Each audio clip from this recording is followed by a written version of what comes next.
Hey, what's up, everyone? Welcome back to a new episode of When You're Delusional, You're Gonna Be on TikTok. I do hope you're gonna enjoy the video, so let's just get into it.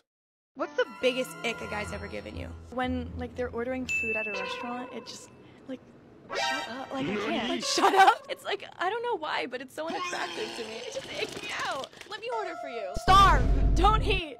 I don't think she ever thinks before she speaks. The majority of women find it attractive when a man orders for them, but the exact same thing gives her the ick. She's a real gem, this one, isn't she? What's your body count? Actually, 0. I'm a virgin. I made a promise a long time ago to myself that I would be remaining pure to myself until I found the one. I bought this ring for myself that says to the one I love. Yeah, I just haven't found the right one yet. Wow. Yeah, I'm done. Just cut the camera.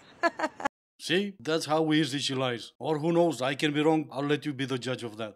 In order for a guy to pursue you, what does his annual salary have to be? I'm not gonna pursue someone who I'm making more money than them. So what's like the number? Like 5 mil minimum. You heard it. 5 mil minimum, or else you're out the door. Yeah, I don't know the exact numbers, but what, 85% of the entire world population will be out the door? Now, a different question. She looks like 22, 24. What would bring her that type of income at 22, 24? What's the biggest ick that a guy's ever given you? Honestly, probably watching guys put their socks on, like, it's honestly so disgusting. Like when they're like bent over. Oh, yeah, I know, when they're bent over, that's Oh my god, and just their not back good. does that thing. Just don't ever wear socks. It's gross. Or I could, hear me out, do whatever I want and really not care what gives you the ick or not. Not wear socks because of her? Come on now. So if you were to go on a first date, how much should a guy spend on you? I mean, honestly, like, the guy doesn't have to spend much. I make my own money on OF. It could even be free. Yeah, it could be free. What if he was down to like make content with you? Oh, 100%. I'd be so down. Any guys out there that are looking for threesome? Because I'd love to join. So. Yeah, no, sorry, I would rather keep my socks on. Guys, there is nothing in this world that makes men more mad than seeing a woman lift a decent amount of weight. I don't know what it is. They just immediately go into fight or flight. I posted a video of me doing Kaz glute bridges and the men in the comments were so triggered, being like, do a full rep, do a full rep. Google is free. It is a full rep for a Kaz glute bridge. It's not a hip thrust. That's not the intention. You're meant to stay at the top range of the movement. And then when I explain that for educational purposes, it's, oh, well, why bother? That's a stupid exercise. Or my favorite, oh, well, it looks like that's the only exercise you do. Try to do a shoulder press.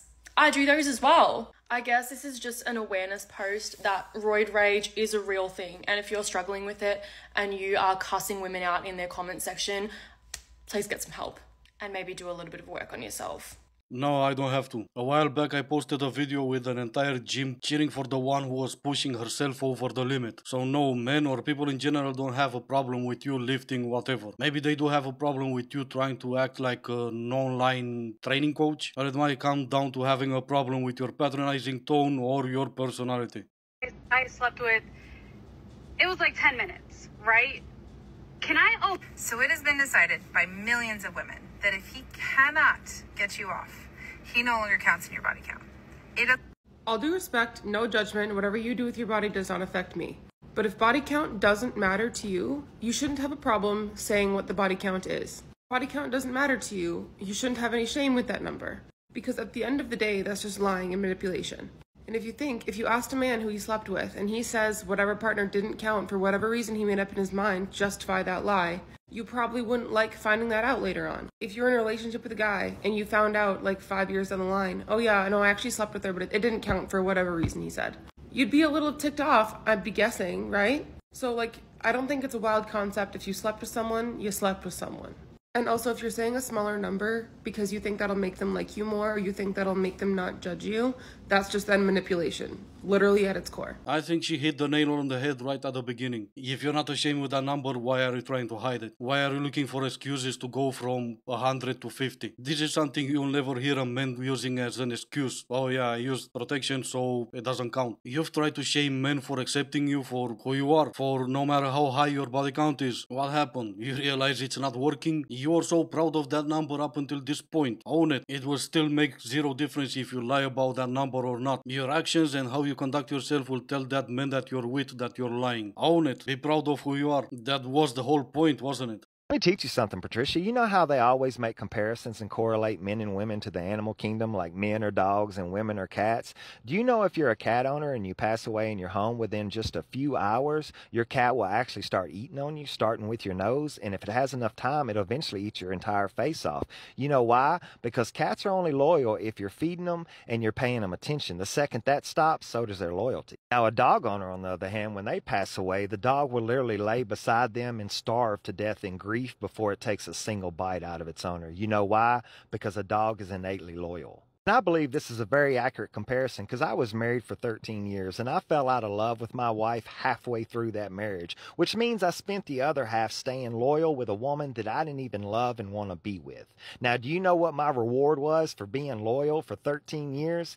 On the 13th year, she became unhappy with me and she cheated on me. It's life experiences like that why I use my platform on TikTok to educate these young men that women's loyalty only runs as deep as the things that you can provide for them. And as soon as you stop providing them, she has no more loyalty. What Patricia there was using was the same crap we've heard 1,000 times. The same poor excuse for horrible behavior. She said this: women cheat because she is not getting the emotional support from their partner. Same BS as always. You know as soon as you cheat that relationship is gonna be over. So why not leave that relationship if you're so unhappy in that relationship and go sleep with whoever you want? Just the same poor excuse for her to feel better about herself. Anyway, this is gonna be the end of the video. I do hope you enjoyed it. Thank you all so much for watching. Stay safe and I will see you in the next one.